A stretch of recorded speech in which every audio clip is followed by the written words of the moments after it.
வணக்கம் மக்களே, நான் உங்க கோகுல். மக்களே, நம்ம தமிழக முதல்வர் விஜய் அவர்களுடைய மகனான ஜோசப் சஞ்சய் அவர்கள் வந்து ஒரு தனியார் தொலைக்காட்சி சேனலுக்கு வந்து பேட்டி கொடுத்திருப்பதாகவும், அவர் சில விஷயங்களை வந்து ஷேர் பண்ணியிருப்பதாகவும் இப்ப சோசியல் மீடியால நிறைய நியூஸ் வந்து ஸ்ப்ரெட் அவுட் ஆயிட்டு இருக்குங்க. ஆல்மோஸ்ட் இது வந்து உண்மை அப்படின்ற மாதிரி தான் இப்ப சொல்லப்பட்டு வந்துகிட்டு இருக்கு. அவர் அப்படி என்னென்ன சொல்லியிருக்காரு அவங்க அப்பா பற்றி, மற்றும் அவர் இப்ப சிக்மா அப்படிங்கிற ஒரு ப்ராஜெக்ட் பண்ணிட்டு இருக்காரு இல்லையா, இதை பற்றி எல்லாத்தையும் அவர் வந்து பேசியிருக்காருங்க.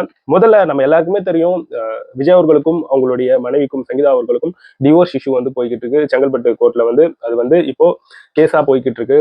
ஸோ இதுல ஏகப்பட்ட கான்ட்ரவர்சி சுற்றி தெரிஞ்சுக்கிட்டு இருக்கு. முக்கியமா ஜேசன் சஞ்சய் அவர்கள் சம்மந்தப்பட்டும் கான்ட்ரவர்சி வந்து பயங்கரமா சுற்றி தெரிஞ்சுக்கிட்டு இருக்கு. என்னென்ன சொல்லி சுற்றி தெரிஞ்சுக்கிட்டு இருக்கு, இந்த மாதிரி ஜேசன் சஞ்சய் அவர்களும் அதுக்கப்புறம் அவங்களுடைய விஜய் அவர்களுடைய மகளான திவ்யா அவர்களும் இவர்கிட்ட விஜய் அவர்கள் கிட்ட வந்து பேசுறதே கிடையாது, செம கோவத்துல இருக்காங்க. ஸோ ரெண்டு பிள்ளைகளும் அம்மாவுக்கு சப்போர்ட் பண்ணிக்கிட்டு தான் இருக்காங்க, விஜய் அவர்களை வந்து அவங்க வந்து வெறுக்கிறாங்க, பிடிக்கவே இல்லை அப்படின்ட்டு ஏகப்பட்ட கான்ட்ரவர்சி ஏகப்பட்ட ரூமர்ஸ் எல்லாம் சுற்றி தெரிஞ்சுட்டு இருந்தது இல்லையா. இப்போ ஒரு ரீசெண்டா ஜேசன் சஞ்சய் அவர்கள் வந்து பேசியிருப்பதன் மூலமாக இவை எல்லாமே தவிடுபொடியா இருக்கு. எல்லாமே அனைத்துமே ரூமர்ஸ், எல்லாமே போய் ஆல்மோஸ்ட் நம்ம எல்லாருக்குமே அது தெரியும். பட் ஒரு சிலர் வந்து அது வந்து ஒரு ப்ரொபகண்டா பண்ணிட்டு இருக்காங்க. இந்த மாதிரி விஜய் அவர்களுடைய பிள்ளைகளே விஜய் அவர்களை வந்து வெறுக்கிறாங்க அப்படின்ற மாதிரி சொல்லி. பட் ஜேசன் சஞ்சய் அவர்கள் வந்து ரீசெண்டா அவர் வந்து ஒரு வீடியோ கூட பதிவிட்டு இருந்தாரு. அந்த வீடியோல என்ன பார்க்க முடிஞ்சதுன்னா, ஒரு சின்ன பிள்ளை கிட்ட வேட்டைக்காரன் படத்துல விஜய் அவர்கள் கூட ஜேசன் சஞ்சய் அவர்கள் வந்து கூட இருக்கும்போது என்ன மாதிரியான அனுபவங்களை அவர் பெற்றிருந்தாரோ அதை எல்லாத்தையும் ஒரு குட்டி பையன் கிட்ட வந்து சொல்லி ஒரு வீடியோ ஒன்று ரீசெண்டா வெளியாச்சு பாத்தீங்களா. ஸோ இது போன்ற விஷயங்கள் எல்லாமே வெளியாகும் போது நம்மளுக்கு தெரியும், ஸோ இவங்களுக்குள்ள எந்த ஒரு பஞ்சாயத்துமே இல்லை அப்படின்ட்டு. ஸோ அதை வந்து ஊர்ஜிதம் படுத்தும் விதமாக ரீசெண்டா ஜேசன் சஞ்சய் அவர்கள் வந்து என்ன சொல்லியிருக்காருன்னா, இந்த மாதிரி எனக்கும் அப்பாவுக்கும் எந்த ஒரு பிரச்சனையுமே இல்லைங்க, அவர் தாங்க என்னை வந்து பயங்கரமா மோட்டிவேட் பண்ணுவாரு, எங்களுக்கெல்லாம் அந்த மாதிரிலாம் எந்த ஒரு பிரச்சனையும் இல்லை. ஸோ அப்பா கூட இருக்கும்போது நான் நிறைய செலிபிரிட்டிஸை வந்து பார்ப்பேன். ஸோ அவங்க கிட்ட வந்து நான் வாழ்த்துக்களும் பெற்றிருக்கேன். ஸோ நிறைய படம் பார்ப்பேன். அந்த படத்தை எல்லாம் பார்த்துட்டு நான் என் ஃப்ரெண்ட்ஸ் கிட்ட எல்லாம் அந்த கதையை வந்து சொல்லுவேன். அது மட்டும் இல்லாம நான் கனடால இருக்கும்போது ஃபிலிம் மேக்கிங் கோர்ஸ் படிக்கும்போது ஒரு 20 நிமிஷத்துக்கு ஒரு குறும்படம் வந்து எடுத்தேன். அந்த படமும் நல்லா வந்து இருந்தது. அப்புறம் இந்தியாவுக்கு வந்த பிறகு எனக்கு ஒரு 2-3 ஐடியாஸ் வந்து இருந்தது. ஸோ அதுக்கப்புறம் என்னுடைய சித்தப்பாவான சஞ்சீவ் கிட்ட வந்து சில விஷயத்தை வந்து ஷேர் பண்ணேன். ஸோ அவரின் மூலமாக தான் நான் சில ப்ரொடியூசரை வந்து மீட் பண்ணேன். ஸோ அதை தாண்டி அதுக்கப்புறம் சுபாஷ்கரன் அப்படின்ட்டு இப்போ சிக்மா ப்ராஜெக்ட் எடுத்துக்கிட்டு இருக்காரு பாத்தீங்களா, அந்த படத்துடைய ப்ரொடியூசர் சுபாஷ்கரன் அவர்களை வந்து பார்த்து பேசியிருக்காங்க. அதுக்கப்புறம் தான் இந்த சிக்மா ப்ராஜெக்ட் என்பது ஓகே ஆயிருக்கு ஜேசன் சஞ்சய் அவர்களுக்கு. ஸோ அந்த சிக்மா படத்தை பற்றியும் அவர் வந்து நிறைய விஷயங்கள் வந்து அந்த இன்டர்வியூல வந்து சொல்லியிருப்பதாகவும், அதுல அவர் என்ன சொல்லியிருக்காருன்னா ஒரு சிலது அந்த சிக்மா படத்தை பத்தி, ஒரு காமன் மனிதன் எப்படி இந்த வாழ்க்கையில கஷ்டப்பட்டு அவன் வந்து ஒரு தனியாலாம் முன்னுக்கு வரான், அவனுடைய பிரச்சனைகள்லாம் அவன் நிவர்த்தி பண்ணிக்கிட்டு எப்படி முன்னுக்கு வரான் அப்படிங்கிற ஒரு மைய கருத்தாக இந்த படம் வந்து இருக்கும் அப்படின்ற மாதிரி அவர் வந்து சொல்லியிருக்காரு. அதாவது உன்னை நீ முதல்ல நீ நம்பு அப்படின்ற மாதிரியான ஒரு முக்கியமான ஒரு வாசகத்தை பொறுத்தே இந்த படம் இருக்குதான்.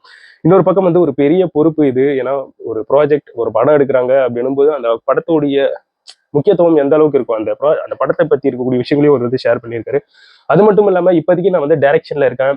நான் சின்ன வயசுல இருந்தே இந்த கதைகள்லாம் நல்லா சொல்லுவேன். ஸோ இதை தாண்டி நான் வந்து நடிப்பேன் அப்படின்ற இன்னொரு கோணமும் எனக்குள்ள இருக்கு. அது போன்ற விஷயங்களும் நான் யோசிச்சுட்டு தான் இருக்கேன். ஸோ ஃபர்ஸ்ட் இந்த டைரக்ஷன் ஃபீல்டு தான் நான் ஃபர்ஸ்ட் இந்த படத்தை வந்து எடுத்து முடிச்ச பிறகு அதுக்கப்புறம் நடிப்புல ஃபோக்கஸ் பண்ணலாம் அப்படின்ற மாதிரி இருக்கு அப்படின்ற மாதிரி ஜேசன் சஞ்சய் அவர்கள் வந்து சொல்லியிருக்காரு. ஸோ அது மட்டும் இல்லாம அவர் வந்து அவங்களுடைய வீட்டில் இருக்கக்கூடிய அவங்களுடைய தங்கச்சி, அம்மா, அப்பா, விஜய் அவர்கள் கிட்ட எல்லார்கிட்டையும் இதை பத்தி வந்து ஷேர் பண்ணும்போது எல்லாருமே பாசிட்டிவா தான் மோட்டிவேட் பண்ணியிருக்காங்களா அவர்கிட்ட.